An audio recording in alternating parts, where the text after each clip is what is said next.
Mask mandates mean nothing to the Medicare for the Lazy Man podcast. A Medicare podcast that brings a tear to the eye. As a child, he tried to build a snowman out of rain. Medicare expert Doug Jones.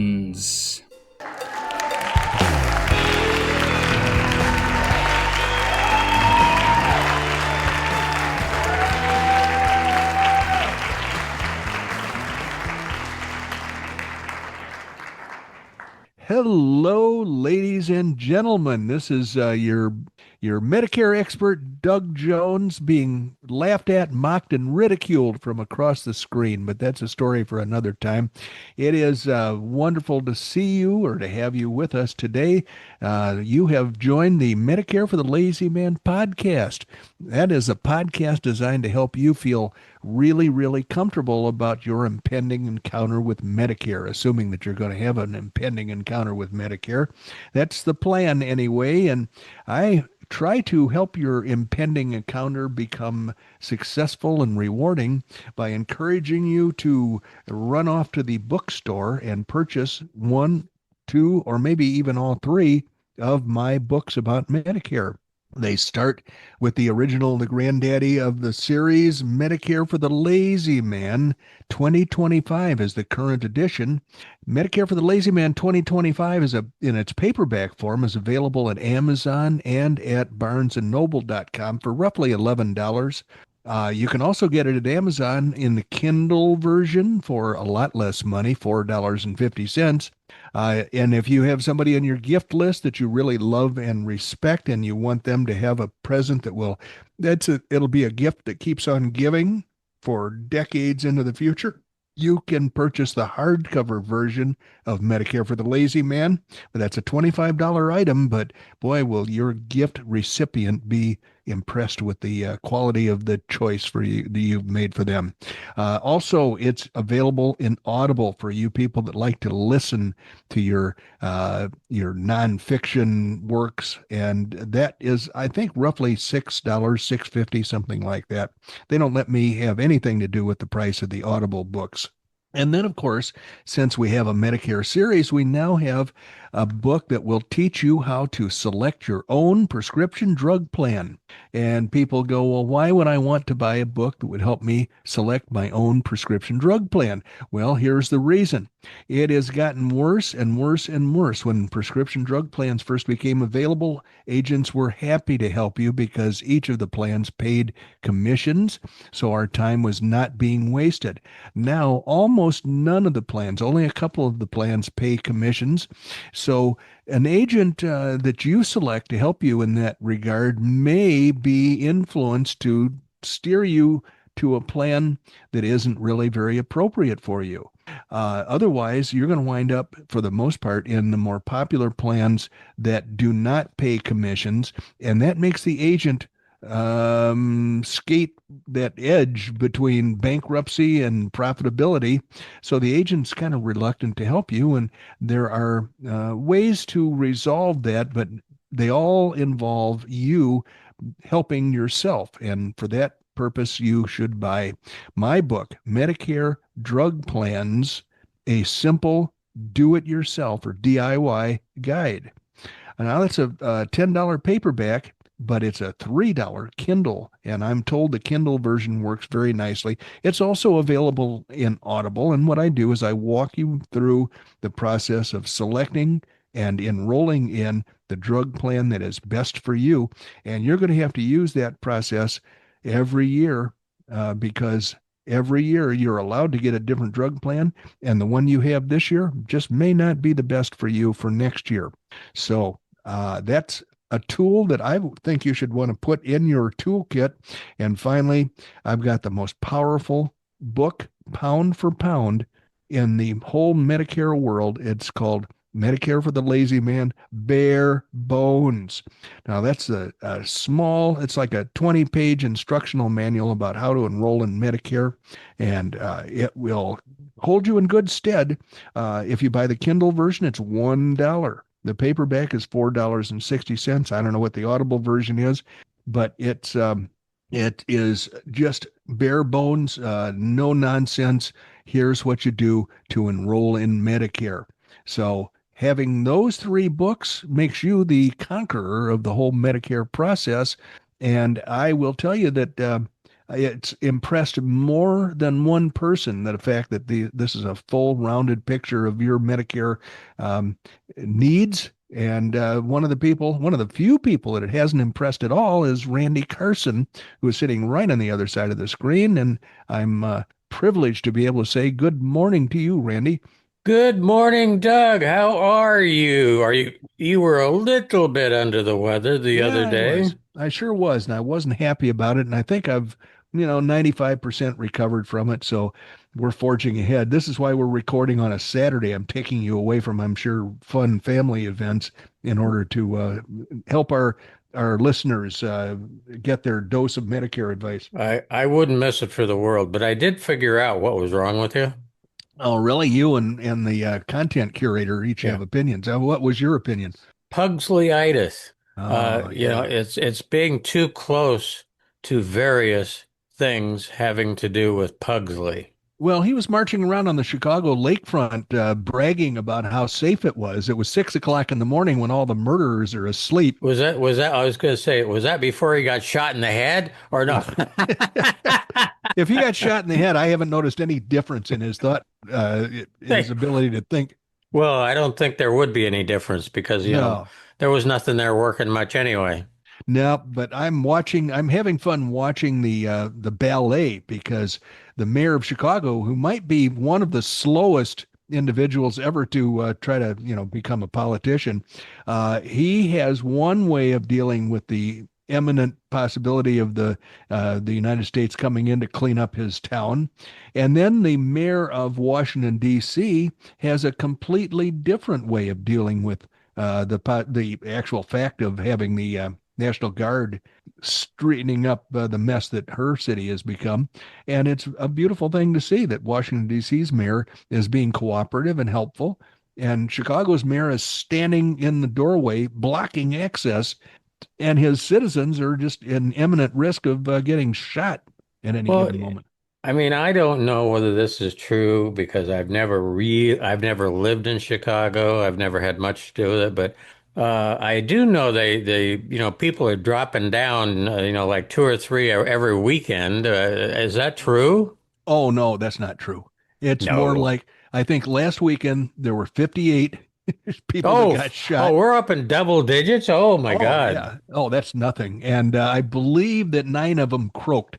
So now a lot of those people, if they hadn't been shot, they would have shot somebody else. So it's not like we're talking about the creme de la creme of Chicago society that's being victimized here, but enough of the people who pay taxes and keep the city going are scared to death that and carjackings and things like that are always a risk.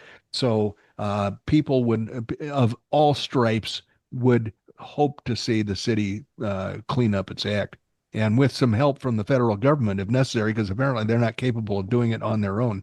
Well, I don't know why they wouldn't want some help, but hey, I don't know No. how their mind works. Well, I'm not sure that it does, if there is such a thing as a mind in that collection of geniuses. But I'm really more perturbed because of I've always had a dream when I was a little kid, and I told you that I first came to Arizona when I was in second grade. I think it was 1956, and I used to travel with my grandparents on the Santa Fe Super Chief. I also went to the East Coast with them on the New York Central.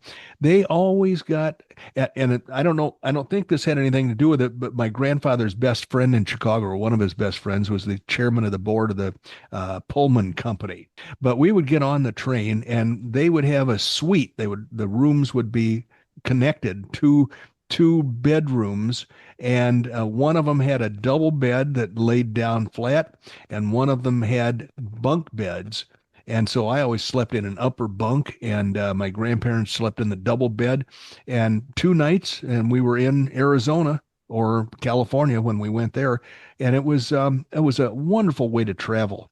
And the only bad thing about it was that I had to wear a monkey suit the whole time because that's how you traveled back in the 50s. Oh yeah, you got in. Well, I never did any train travel, but To get on a plane back in the day, everybody got into their Sunday best. Absolutely. And then they'd pass out cigarettes that you could enjoy with your meal, and they Yeah, never asked yeah, if you were old absolutely. enough to There smoke. used a little bit. Well, there was a little flip top ashtray right on the hand, right on the Absolutely. arm of your chair. Those ashtrays are still there. I know, and I keep poking them, wondering if they'll still work. Well, the whole thing is that I accidentally, while I was watching sovereign citizens get abused by the police, I ran across a couple who does retirement travel, and they report on their experiences. And so they're so excited about their way of, I guess they retired and they needed something to do.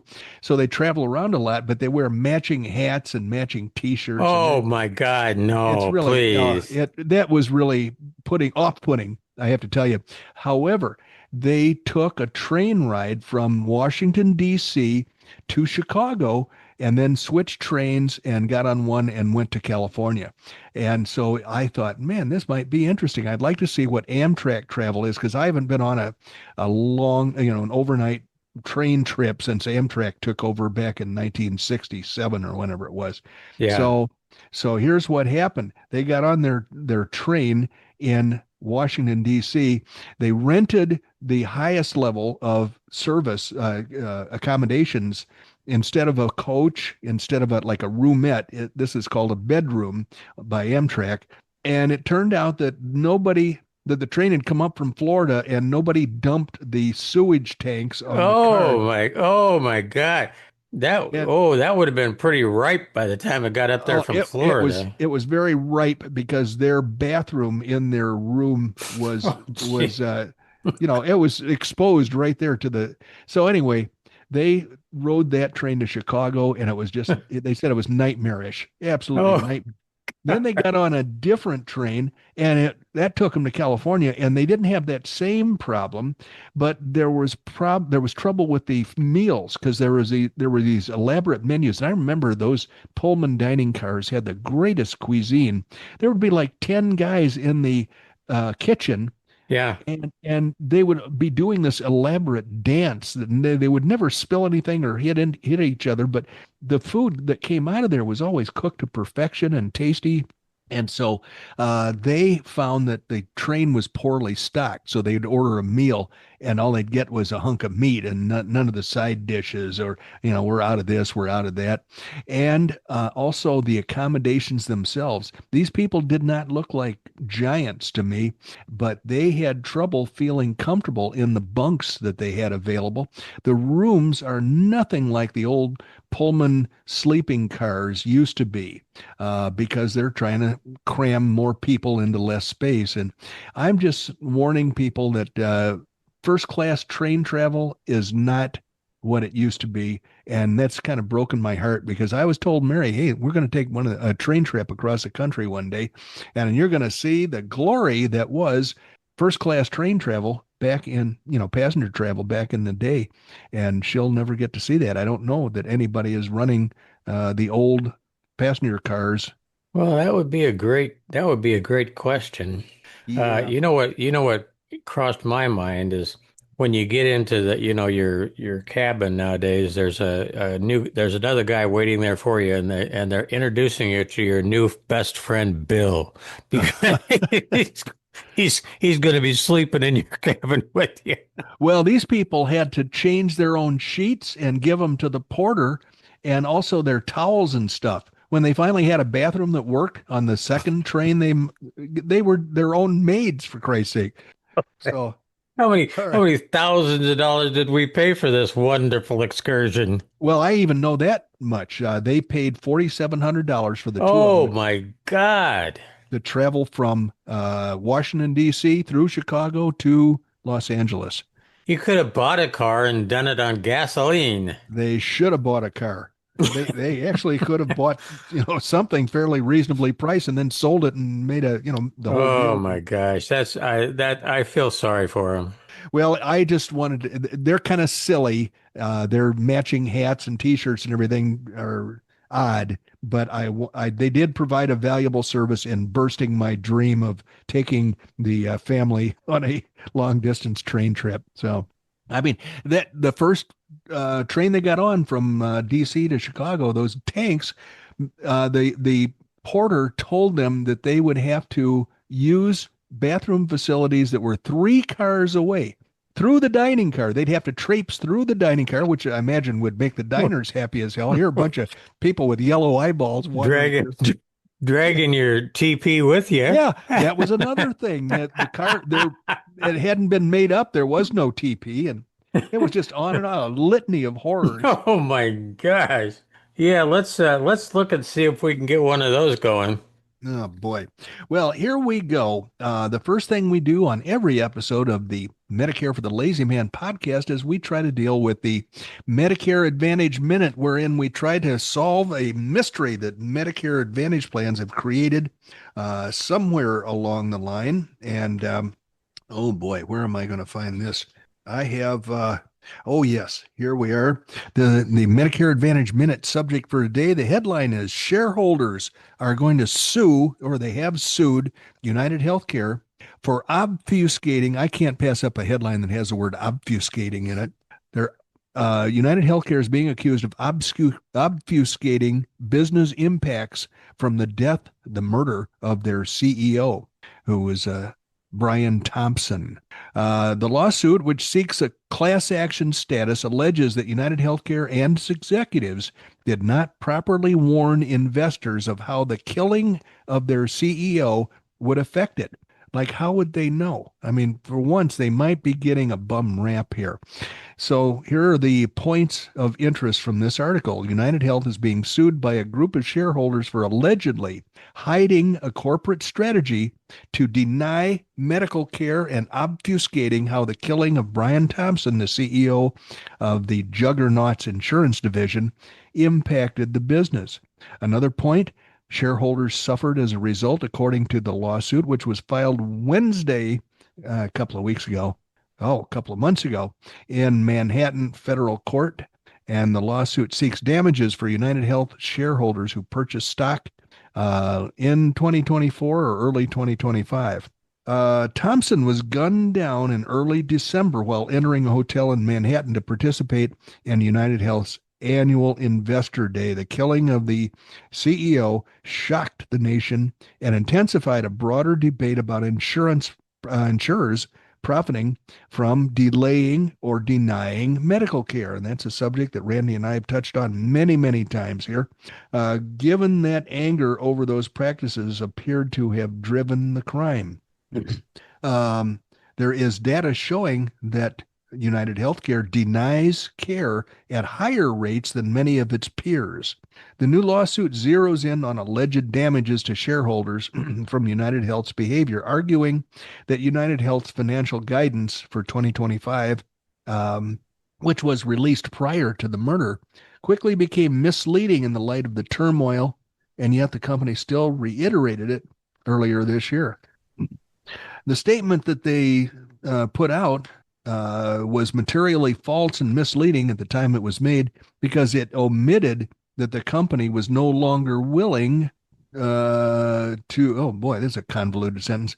The company was no longer willing, as a result of heightened security against the company, as well as open hostility against the company from large swaths of the general public, to use the aggressive anti-consumer tactics that it would need to achieve the earnings per share that it wanted to achieve. In adjusted net earnings per share, as such, the company was deliberately reckless in doubling down on its previously issued guidance. Okay, well, I just wanted you to know that United Healthcare is still having difficulties in dealing with the business, or I would guess the fallout of its prior business practices, which we've editorialized here are probably skating on the edge of illegal, if not illegal, certainly not moral in any world that I like to inhabit. We have a big giant book called Your Medicare Benefits 2025. You could have that book too if you went to the internet and downloaded it from the Medicare.gov website. It lists everything in the world that a doctor can think of to do to you or with you that Medicare might have an opinion on, and either they're going to pay for it or they're going to pay for some of it, or they're not going to pay for any of it. And if you want to find out these things ahead of time, get your Medicare Benefits 2025. The everything in the book is alphabetical, and right now we're up to physical therapy services. So physical therapy helps to restore or improve physical movement in your body after an injury or an illness or a surgery. You can also get this therapy to help improve or maintain your current function or slow your rate of decline. Part B, as in Bravo, covers outpatient physical therapy services when your doctor or other healthcare provider, including a nurse practitioner, clinical nurse specialist, or a physician's assistant, when any of those certifies that you need them, then Medicare will cover them through Part B. What are the costs? Well, after you meet the Part B deductible, which is $257 this year of 2025, you will pay 20% of the Medicare approved amount unless you went to, and it says right here, black and white, if you went to Doug Jones, Medicare for the Lazy Man, and purchased a Medicare supplement, then that would be an entirely different story. Otherwise, they're going to hit you up for 20% of the cost of whatever physical therapy services you're going to need. Things to know. There is no limit on how much Medicare pays for your medically necessary outpatient physical therapy services in one calendar year. So they're not going to be like United Healthcare or the other Medicare Advantage plans and set a limit. I've got correspondence from a gentleman who wants to get out of his Medicare Advantage plans and get into a Medicare supplement because he has two different situations that require more physical therapy than his stupid Medicare Advantage plan is going to pay for. And therefore, he is not going to be able to completely heal in the normal way that he would if he were covered by original Medicare, because his Medicare Advantage plan is trying to save a few bucks by not paying for his needed treatment. So if you want more information, go to medicare.gov/coverage/physical-therapy-services. Oh boy. So I put together a whole pile of stuff here. And one of the things I wanted to talk about has to do with the wonderful website that Randy and his crack staff have created for me and therefore for users of MedicareForTheLazyMan.com. That's the URL. If you go to MedicareForTheLazyMan.com, and I can't do it now because I have to sit here and lock eyeballs with Randy, but if I didn't have Randy on the screen, then I would go to the website, MedicareForTheLazyMan.com, and I would scroll down a little bit, and I would be looking for a series of buttons that offer ancillary coverages, because we all know that I'm Mr. Medicare Supplement. But what if you were interested in dental insurance? Well, there's a button there that would allow you to get dental insurance. Maybe more than one button because we have many dental insurance companies. But in this case, I had a client of mine write and ask me about life insurance. Now, he's a great guy. He became my client in California and then moved to Missouri to be closer to his family.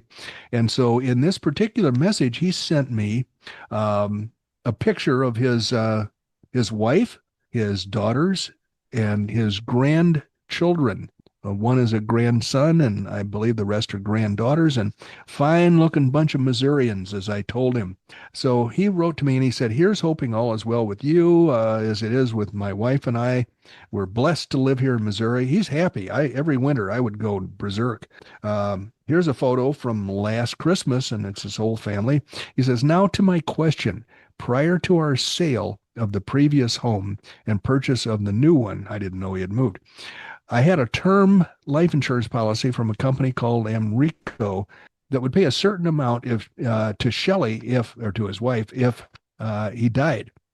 And he said, for reasons that baffle me, I did not renew the policy once the sale was complete. And when we phoned them yesterday, the monthly premium to reinstate it would have been staggeringly high. Do you have any similar products? We'd much rather do business with someone we both trust and respect. I've attached a copy of the now canceled policy. Please let me know at your convenience." So I have been waiting for a way to test this life insurance button that is on MedicareForTheLazyMan.com. And what I did was I wrote to Ken. I said, Ken, and I told him a little background. I said, my grandfather entered the insurance business with the John Hancock in 1920 while he was still in college, and he wound up building a life insurance empire before his untimely death in 1964. Ironically, when he died, he was at a John Hancock convention in Canada, surrounded by friends and admirers. He was holding my grandmother's hand, and he had a cocktail in his other hand, and he fell asleep for the last time. As a hardworking man, he was prone to falling asleep at inappropriate times, but this was one memorable experience for everybody there. Anyway, I said, I joined the family business about 11 years later and discovered along the way that I enjoy health insurance more than life insurance. Therefore, my current life insurance skills need to be sharpened somewhat in order to represent my clients like you effectively. Knowing that, I connected with a company that has provided me with something to use whenever this request is made.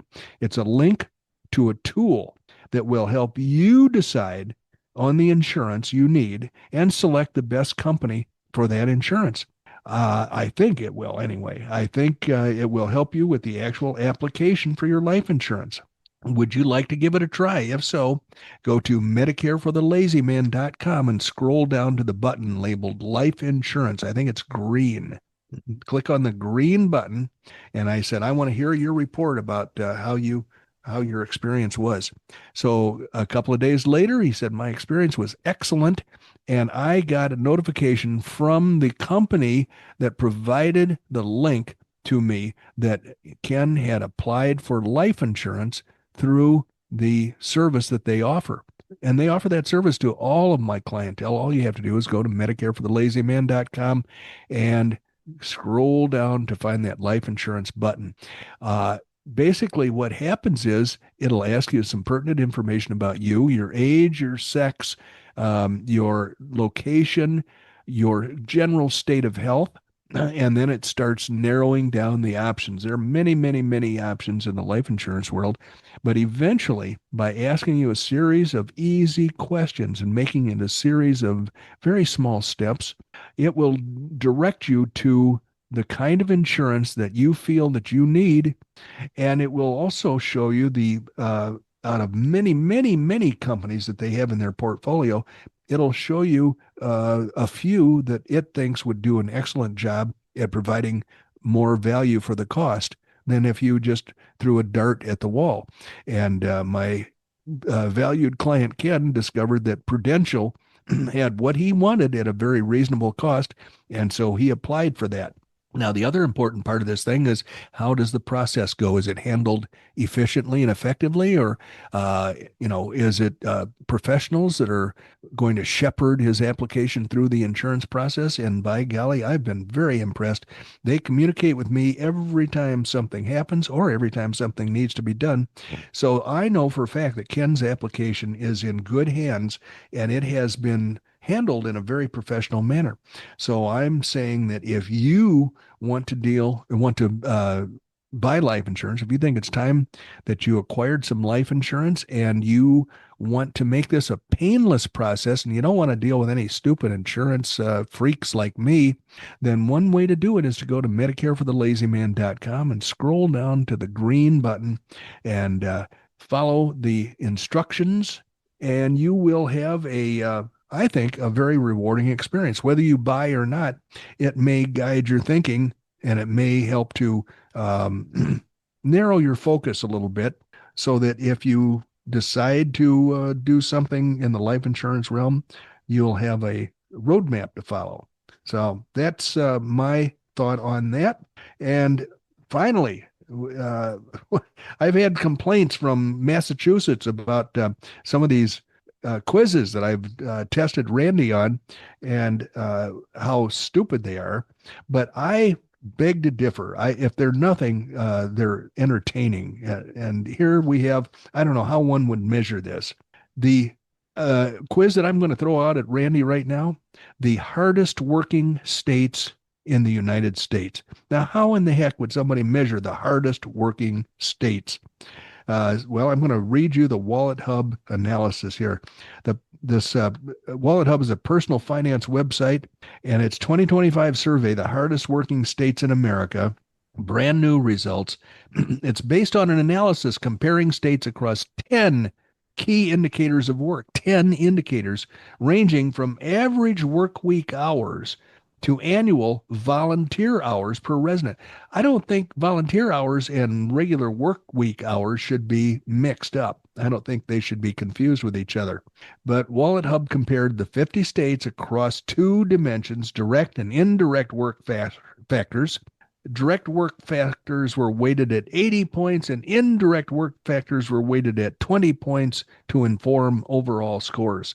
So, Randy, I've got to ask you, give me your thought as to the hardest working state. They used to say James Brown was the hardest working man in show business. This is going to be the hardest working state in your estimation out of all 50 states. What do you think?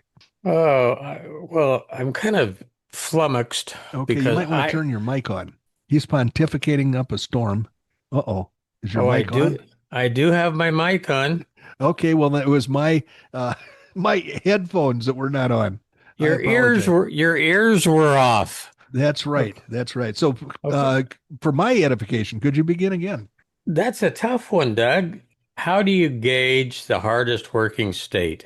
I don't pick these out because they're easy. I pick them out because they're educational. I and don't, well, and watching you struggle and watching that smoke come out of your ears is somehow rewarding to me. I can't explain that. the hardest working state. Let me see. I'm just going to say Nebraska because that's where I'm from. All right, let me check the list here. And if I could make that noise in my, oh, my golly, Nebraska's right there on the list as the 10th hardest working state Oh, in I knew America. it. I just So, knew it. yep, close enough for me. I'm not that critical. North Dakota is number one. And then this doesn't surprise me. Alaska, number two. I think anything you do in Alaska is probably going to take more time and effort than it's harder work than South Dakota. So North Dakota, number one, South Dakota, number three, Texas, Hawaii. I don't know that. Oh, come on. Yeah, that I don't There's know that nobody any work working. happens. Nobody's working hard in Hawaii. They're all on the beach. Yeah, it might be the surfers. They call that work probably. Virginia is number six, New Hampshire, Wyoming, Maryland, and then, of course, your beloved Nebraska. How about the bottom of the list? These would be the most relaxed states, the least hard-working states. Oh, let me see. Vermont.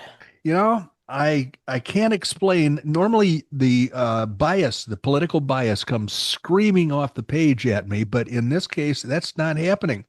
The most relaxed state, the least, the non-hardest working state, Michigan. Where do they get that? Michigan. I don't know how that happens. And then West Virginia, those coal miners are sitting around with their feet up, smoking cigars. You think? I I think guess. I think now that we have a new sheriff in town, they're digging more coal than ever before. I Yeah, think they're yeah. opening up coal plants. Number three, Rhode Island.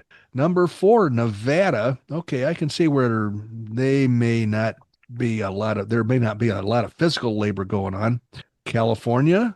Oh, did I say New York? New York, California, Ohio, New Mexico, Illinois, and Oregon. Those are the least hardest working states in the United States. I don't know where the heck that came from. On that note, I'm ready to give up the ghost and just Oh, gee. I'll I'm surrender. never going to get one of those guesses right. You know that, don't you? Well, that's the when you throw them out at me, the same thing applies. I'm never able to.